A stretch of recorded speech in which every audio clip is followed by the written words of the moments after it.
Well, good morning to you and welcome to our webinar, Demystifying Zero Trust and its Role in Cybersecurity. We do appreciate you joining us today. Before we start, we do have a couple of housekeeping items to review. Excuse me. Everybody's muted, so there's no background noise. There's a Q&A window that is available for use for any questions or comments that you may have during the course of this webinar. In addition to introducing our guests, I'll also serve as a moderator.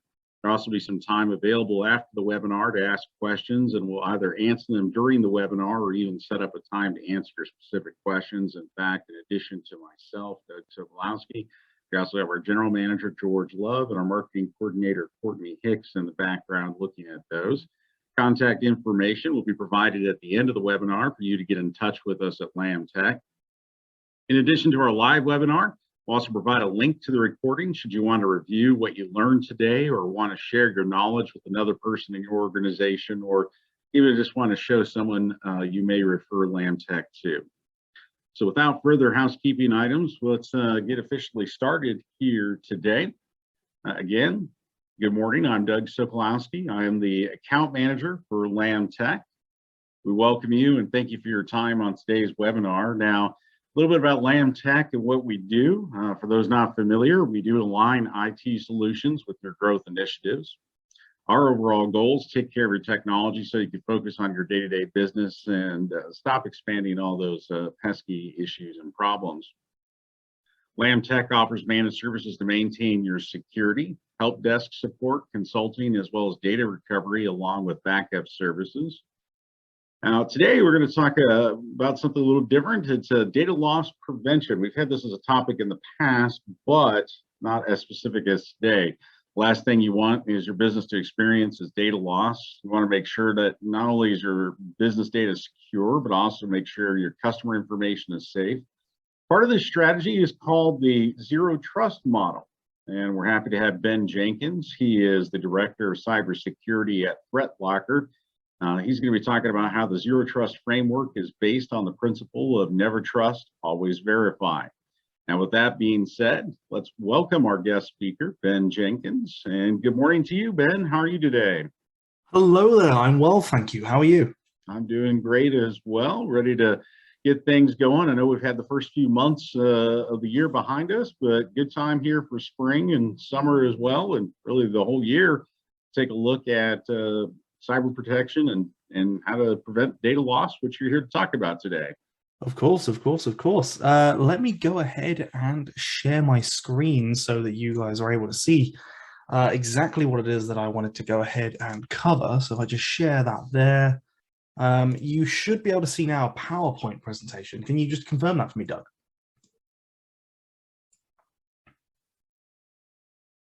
I see it on my end, the Demystifying Zero Trust and its role in cybersecurity with your name and ThreatLocker there for us. Perfect. That's exactly what I wanted to cover. So, hi guys. As mentioned, my name is Ben Jenkins. I am our Director of Cybersecurity here at ThreatLocker. Apologies for that. Now, obviously today, what we'll talk through today is, well, what is Zero Trust? Why do we need a solution like Zero Trust? How can it help us? Is a key piece there as well, and what does it protect us against? So without further ado, I mean, let's go ahead and jump right into it today. And I like to start off originally by thinking first and foremost about software. Now, we are using software every single day throughout our lives. We are using it to be able to maintain and manage our solutions. We're using it in ways that we definitely always think about, you know, things like Microsoft Office. We use it in Adobe Reader, Google Chrome, Dropbox, file sharing tools, that kind of stuff. The software that we use when we know we're using, you know, double click onto Chrome and it opens up so you can access Facebook or whatever it is that you're accessing. But on top of that, we also use software in a multitude of ways that we do not always necessarily think about. So for example, whether it be something like a operating room over on my left hand side, it could be an airline, you know, planes taking off and landing, that is software driven. My favorite implementation of software that's out there actually at this time is with ambulances. So an ambulance, essentially, it uses software so that when it gets to traffic lights or stoplights, sorry, the light will turn green as quickly as possible to get the ambulance to its destination as quickly as possible. Because, well, obviously you want it to get there as quickly as possible so they can save lives, right? And that's all software driven, but we don't ever think about how that software impacts our lives. And then obviously, finally, we have got over on the right-hand side rockets, because, you know, rockets are cool, and that is all software as well. Now, I've gone through 4 different scenarios here, but when we truly think about this, it's pretty fair to say that the possibilities of software are truly endless. Now, there is an issue here with this, and I want to say something quickly here that will give you guys some time to think about it, and we'll come back to actually the end of this presentation. Obviously, when there is good, there is bad. There is yin and yang and all that kind of stuff, right?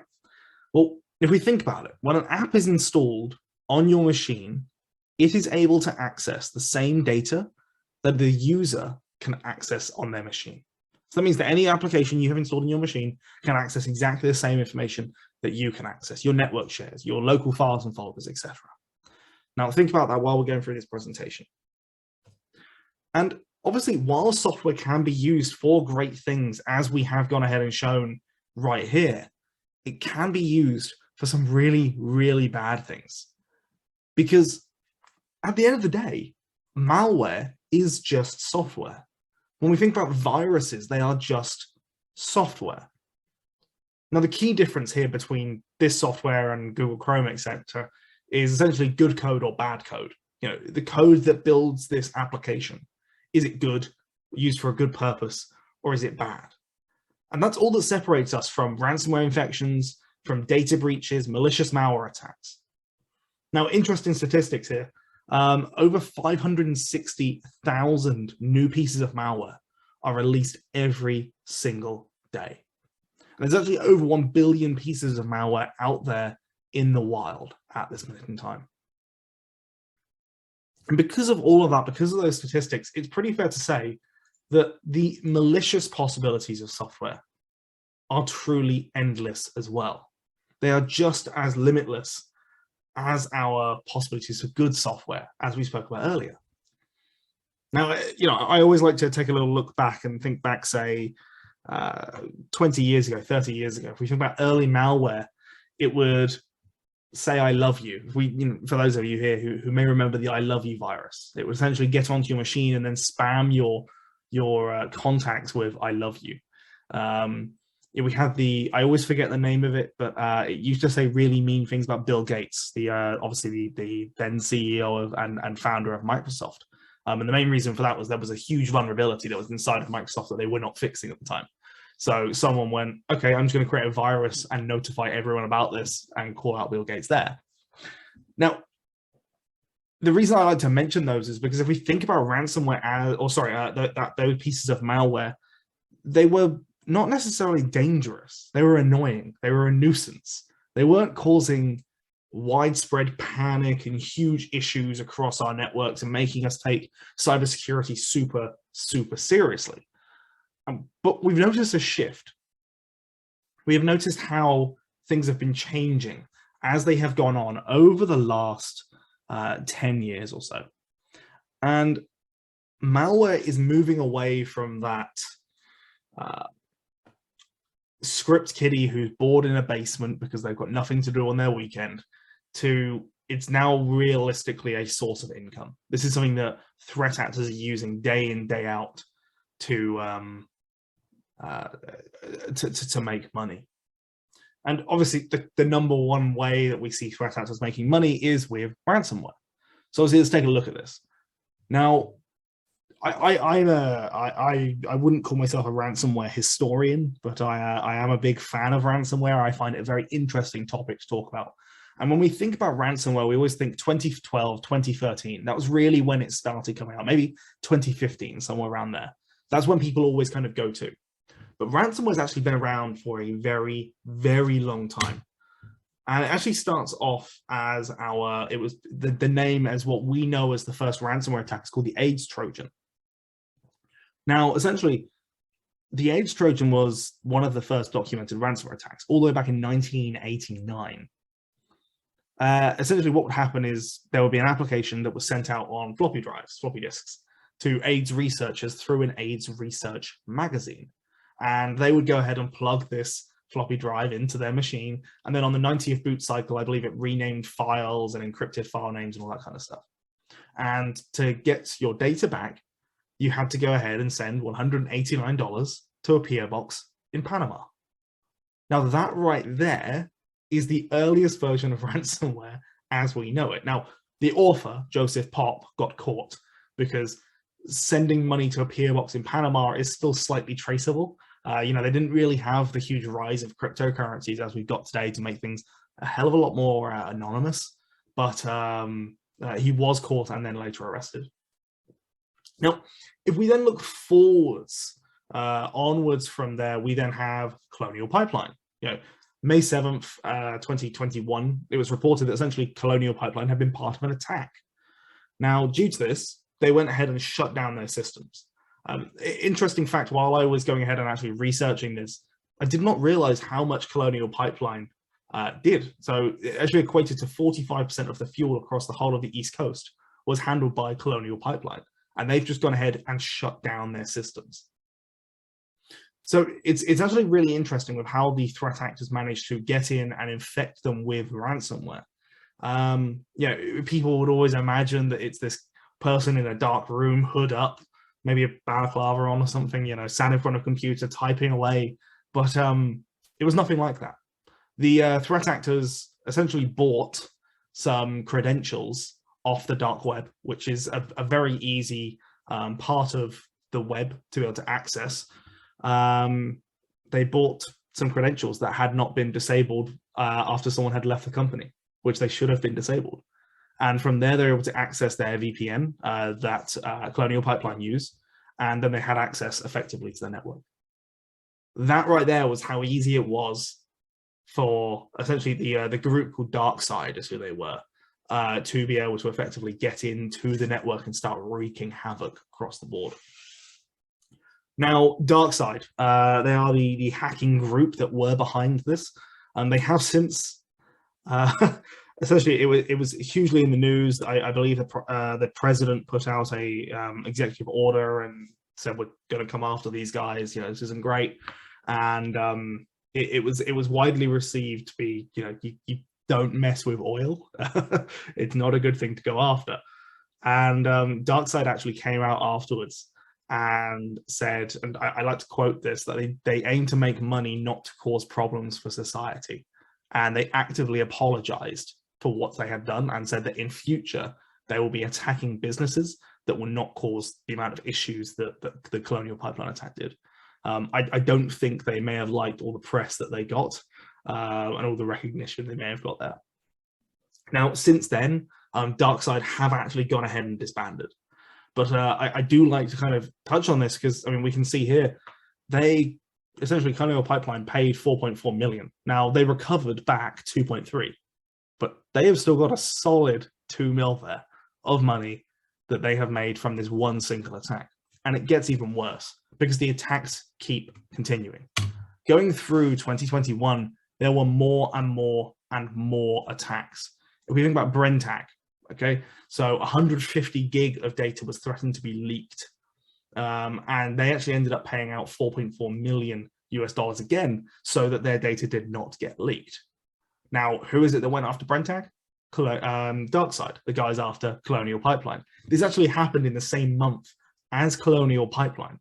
So they made a big windfall of money there, I could say. Acer, the computer manufacturer, I think they also do laptops. They do a ton of stuff, Acer actually. They had a load of financial documentation that was stolen. And in the largest threatened payout, so, you know, largest ransom actually is probably the better term, of $50 million US. Now, Acer, from my understanding, did not go ahead and pay, but it is the largest ransom amount that has been released for a company that we're aware of as of yet. You know, we then had JBS Foods, 11 million that they went ahead and paid out. We've got AXA, insurance companies that are being hit now as well. Any gamers on the call? CD Projekt. They are a company that were behind a new game that was being released in 2021 or 2020 called Cyberpunk. Been literally in the news for about 6 years. And essentially they were hit with ransomware and had their source code leaked for this brand new game that they were going to release. Kaseya, a RMM company. And then obviously we had then the San Francisco 49ers. So they are going after every single business here. There is not one that is safe.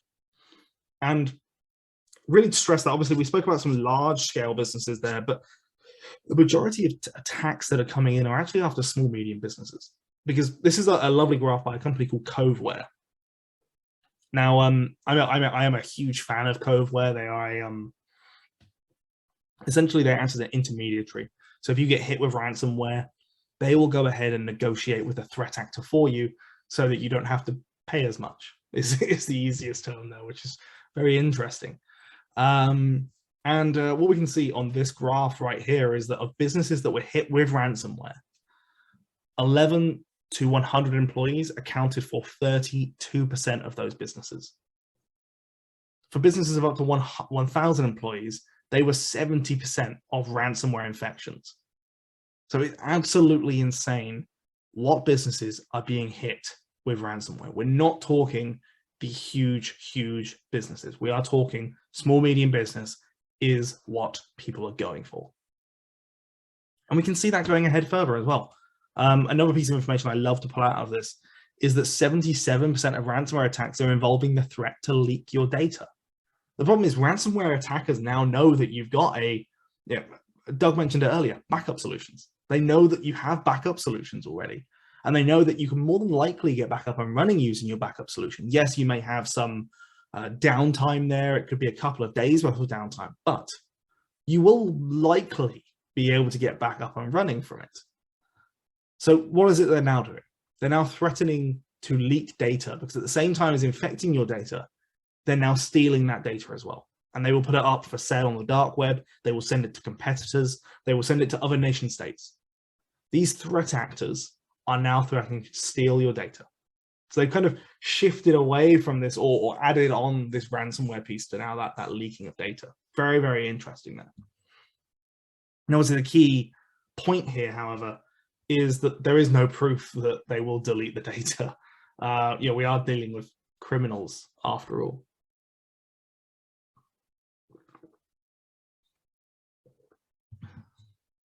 So how is it they're getting into your machines? Well, they're actually being really innovative as to how they're going ahead and delivering malware. So for example, they're using deployment tools such as Kaseya and SolarWinds.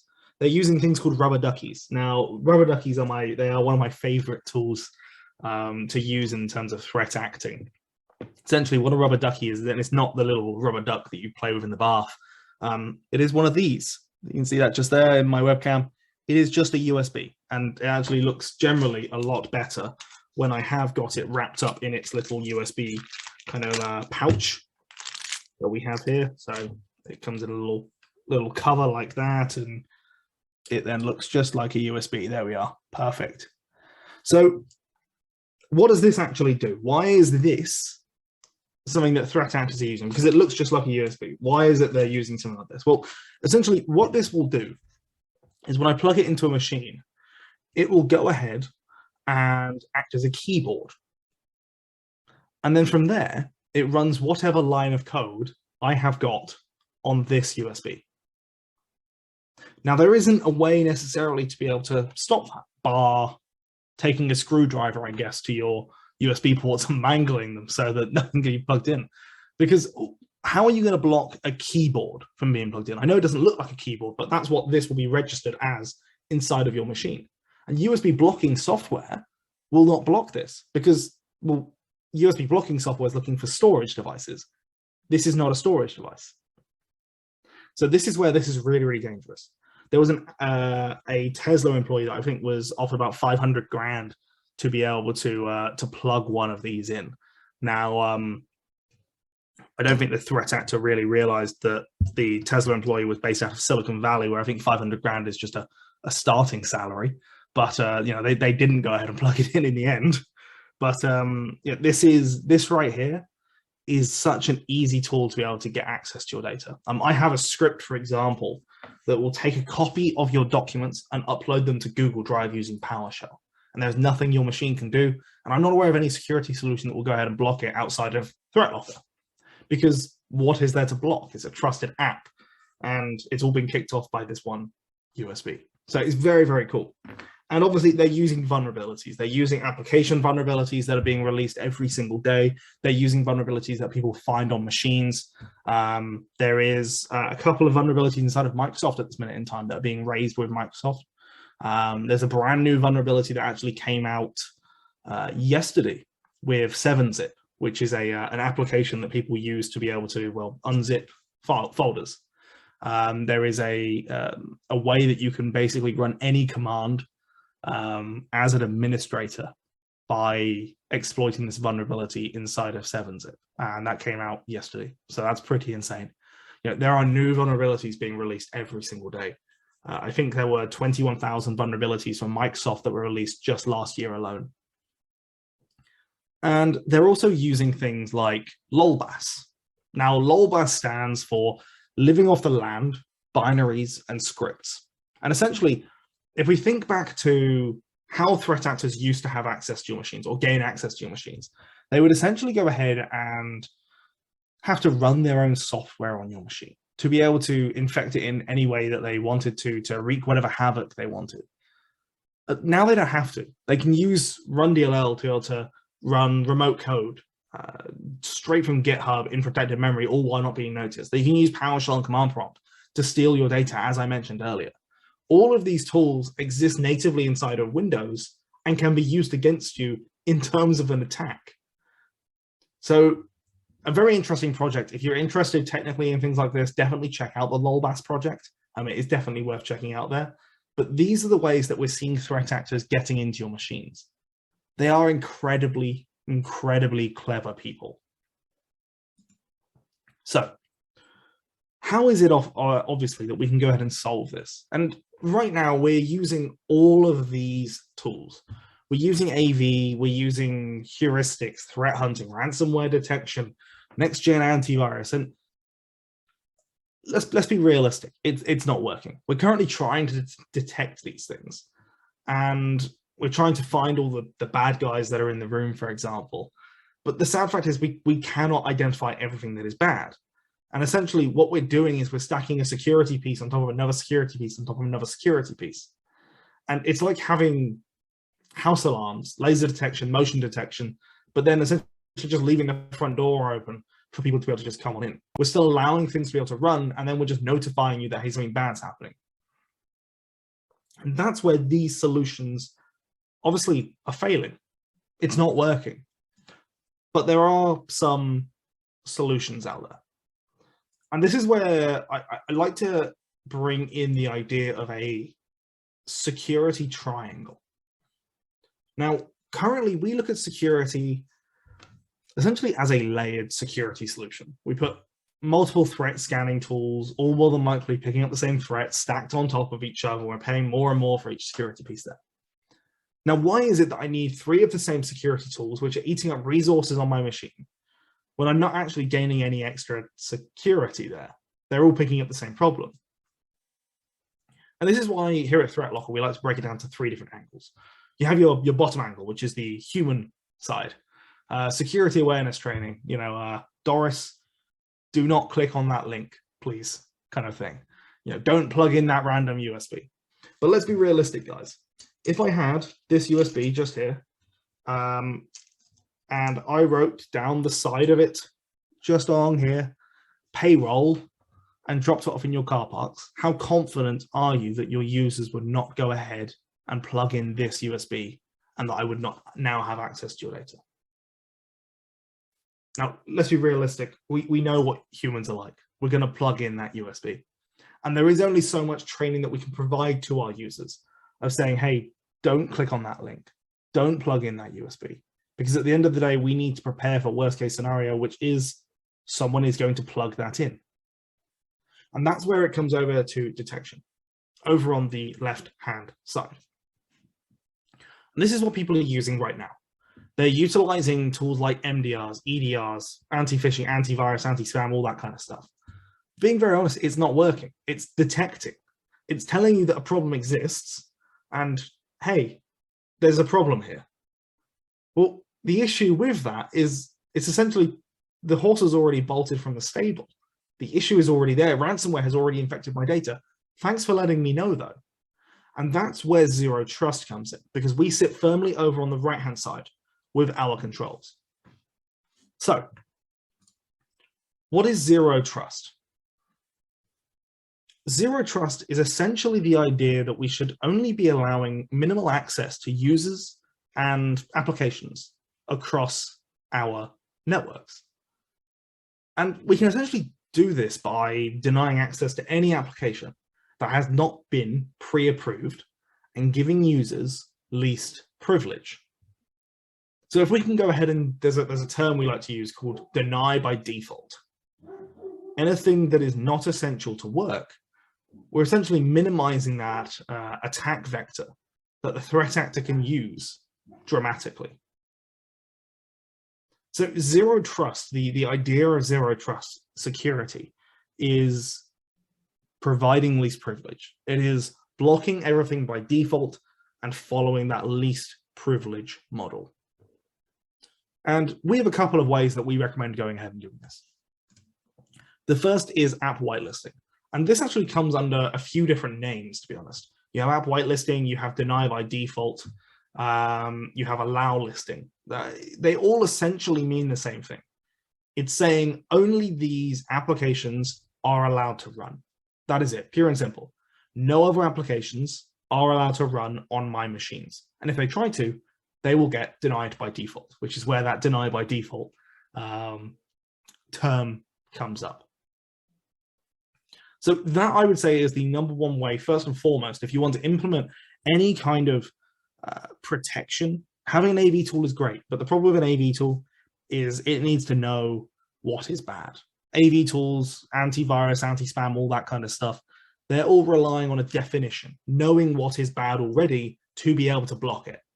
The great thing with app whitelisting is that it doesn't care if it's good or bad. If it isn't on the list, it's not allowed to run.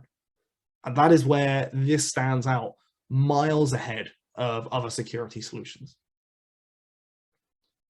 Now, obviously, as I discussed earlier, anything that is essentially installed on your machine, any application that is installed on your machine has full access to anything that obviously a user can access. Now, while I've gone and said what applications can run, I then want to limit what they can access, because why is it that Office should ever call PowerShell? Now, PowerShell is a very, very powerful application that IT professionals will often use, but it's installed on every single machine. And PowerShell by default can access all my files and folders. So essentially what I can do here is I can have a script run out of Office to be able to access all of your data. Now, why does Office ever need to even be able to access PowerShell? It shouldn't need to. It's its own separate application. So that's when we need to start applying some fences around our apps. We need to say, you're allowed to run, but you're not allowed to access other applications. You can't access certain files, or better yet, you cannot access the internet. And obviously, don't take my word for this. Feel free to take the word of a hacker. Now, this here is if you get hit with ransomware, you often will be paired up with one of their technical support technicians, which is essentially, oh, okay, you've paid us, that's great. We'll now help you decrypt your data after we encrypted it. So it's kind of ransomware as a service now, which is very, very interesting. And this right here was actually someone who went ahead and they asked a threat actor, what is there that we can do to go ahead and not get hit with ransomware in the future? And just circled in red, we can see there that they are saying approved to run only necessary applications. That right there is app whitelisting. It's deny by default. It's allow listing. It is only allowing to run what should be allowed to run. Now, onwards from there, we also recommend elevation control. Now, I would expect that most people on this call who have got multiple users have more than likely got users with local admin control on their machines. And this is something that we want to try and remove, because when users have local admin control on their machines, it can get very, very dangerous. They can go ahead and they could run ransomware and it could spread across entire networks if you wanted. But obviously, it's understood that that is needed sometimes for users to have that access. Maybe you have an application that needs full admin access to run successfully, or maybe it needs to update every week or once a month or so.